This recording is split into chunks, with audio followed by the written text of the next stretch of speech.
অথবা নির্বাচিত। অর্থাৎ ইমাম মাহদী হচ্ছেন আল্লাহর পক্ষ থেকে নির্বাচিত একজন, আর মানুষের জন্য প্রতীক্ষিত একজন।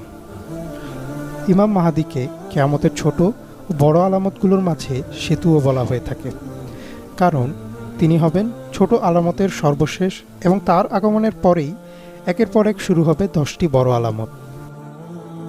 মহানবী সাল্লাল্লাহু আলাইহি ওয়াসাল্লাম বলেন, যদি কিয়ামত হতে মাত্র একদিনও বাকি থাকে, তবুও আল্লাহ অবশ্যই আমার বংশধর থেকে এমন একজন ব্যক্তিকে পাঠাবেন যে এই পৃথিবীকে ন্যায় ও ন্যায্যতায় পূর্ণ করবে, যেমনটি শুরুতে অত্যাচারে ভরা ছিল।